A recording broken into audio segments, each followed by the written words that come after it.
여러분은 앞이 잘 보이십니까? 만약 여러분이 어느 날 질병이나 사고에 의한 시각장애로 앞을 볼 수 없게 된다면 어떻게 되겠습니까? 아름다운 경치나 사랑스러운 가족의 모습을 볼 수 없음은 물론 독서, 인터넷, 등산, 낚시 등 취미 생활은 고사하고 외출도 마음대로 못하고 직장 생활도 포기하셔야 할 것입니다. 이런 일이 남의 일처럼 여겨지십니까? 각종 질병과 사고로 실명하는 사람의 수가 서울에서 연간 약 2,000명, 전국적으로 약 4,000명씩 되고 있습니다. 실제로 선천적인 시각장애인보다 후천적인 시각장애인이 훨씬 많고 나이가 들수록 그 비율은 더 늘고 있습니다. 특히 최근 들어 교통사고나 당뇨로 인한 실명 인구가 부쩍 늘고 있는 실정입니다. 이렇게 많은 사람들이 중도 실명을 해 심한 좌절감으로 절망하고 심지어 가족에게 버림받거나 이혼당하는 등 가정 파괴가 일어나기도 합니다. 혹시 개안 수술을 받으면 되지 않느냐 하실 분이 계실지 모르겠습니다. 그러나 개안 수술로 알려진 각막 이식 수술은 눈의 겉껍질에 해당하는 각막의 이상으로 시각장애가 온 경우에 시도할 수 있는 것으로 녹내장, 망막 색소 변성, 시신경 위축, 베제트, 당뇨 합병증 등으로 실명한 시각장애인과는 아무 관련이 없습니다. 그래서 이 수술의 실패율까지 감안하면 거의 95%의 시각장애인들이 여전히 골방에서 칩거하며 삶의 의욕을 상실한 채 자살을 기도하기도 하고 그럴 용기도 없는 사람은 그날그날 마치 동물처럼 무기력한 생명을 이어가고 있습니다. 그러나 시각장애인들도 실명 직후 바로 재활훈련을 받는다면 아쉬운 대로 보행, 독서, 컴퓨터 등을 익혀나갈 수 있고 노력하기에 따라 여러 가지 직업훈련을 받을 수도 있습니다. 그러나 실명한 연령이 높거나 가정 파괴가 생긴 경우 스스로 재활훈련에 참여할 엄두를 내지 못하고 또 쉽지도 않습니다.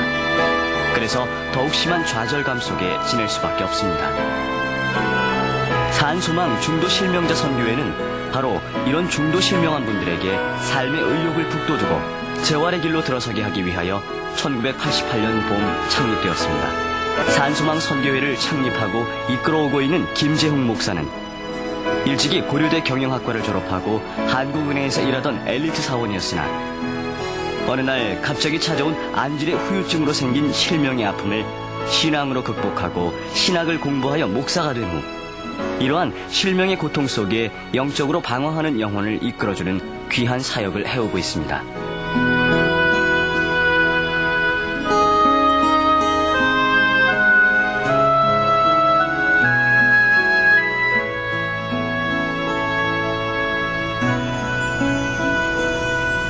저는 꿈 많은 대학 시절에 남편을 만나서 사랑을 하고 그리고 결혼을 했습니다.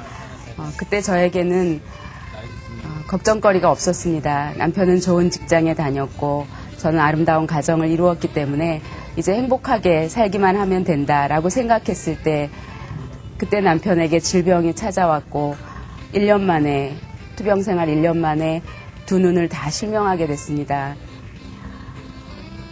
세상에서 할 수 있는 모든 일을 다 해봤고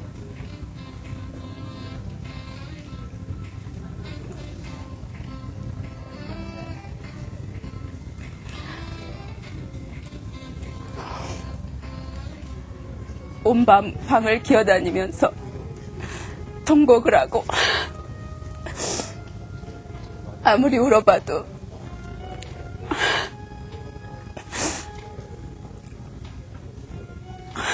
그때 절망을 이루 말할 수가 없었습니다.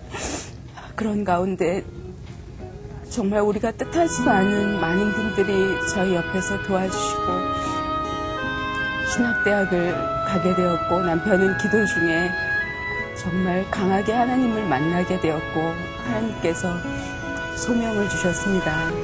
우선 이들 시각장애인들이 보행의 어려움으로 모이지 못하는 현실을 감안하여 12인승 승합차로 일일이 수송하며 성경 공부를 시작하였고 이것이 주님의 은혜 가운데 흘러간 세월만큼 성장하여 지금은 매주 예배와 재활 규실 때 14대의 12인승 승합차로 수송하고 출석 인원이 140여 명에 달할 정도가 되었으며 시각장애인 선교기관으로는 제일 활발한 단체가 되었습니다. 산소망 선교회는 매주 월요일 12시에 모여 정기 예배를 드리며 말씀 강의를 통해 영적으로 성장하는 시간을 갖고 있으며 매주 목요일 12시에는 재활교실로 모여서 점자반, 수지침반, 하모니카반, 플롯반, 컴퓨터반, 인터넷반, 등산반, 성경반 등을 통하여 몸과 마음의 재활을 꾀하고 있습니다. 또한 소망교회 베데스다 선교회의 헌신적인 노력에 힘입어 신학서적 중심의 녹음도서를 제작해 산소망 녹음도서관을 운영하며 전국에 있는 맹인 교육자들에게 도움을 주고 있습니다. 산소망 선교회는 몇 가지 선교 비전을 가지고 있습니다. 첫째는 미국의 헬렌 켈러 재단이나 일본의 라이트하우스 같이 언제든지 시각장애인이 찾을 수 있고 더욱 본격적인 재활과 직업 교육 시설을 갖추는 것이고, 또 하나는 이런 시각장애인 기관이 없는 각 지방과 우리보다 장애인 복지 시설이 더 열악한 동남아 지역에 지부를 설치하는 일입니다. 이런 선교 비전을 실천하기 위해서는 자체 회관을 마련해야 하고 선교사도 파송해야 하나 100% 후원금에 의존하고 있는 형편으로는 엄두를 못 내고 있는 실정입니다. 사회복지법인으로 하면 정부의 지원을 받을 수도 있으나 그럴 경우 정부의 통제가 선교의 걸림돌이 될 수 있어 오직 시각장애인 선교만 목적으로 하기 위해 김재영 목사는 어려운 길을 선택했습니다. 어려운 길이기는 하나 후원해주시는 많은 손길에 힘입어 오늘도 천하보다 귀한 영혼들, 실명의 좌절 속에 있는 시각장애인을 한 영혼이라도 더 주님 앞으로 인도하려는 노력을 하며 힘차게 나아가고 있습니다. 산소망 선교회의 프로그램 진행에는 많은 자원봉사자들이 참여하고 있는데 이들이 처음에는 장애인에 대한 단순한 동정심이나 작은 봉사를 실천한다는 마음에서 오지만 실명의 어려움 속에서도 하늘의 산소망을 품고 열심히 살아가는 모습들을 지켜보면서 자신이 봉사를 하는 것이 아니라 도리어 은혜를 받는다는 고백들을 하고 있습니다. 한 방울의 물이 모여 시내를 이루고 강과 바다를 이루듯이 산소망 선교회에 대한 여러분의 따뜻한 사랑과 관심이 있는 한 오늘도 어둠의 장벽을 무너뜨리는 빛의 행진은 더 넓게, 더 힘차게 계속될 것입니다.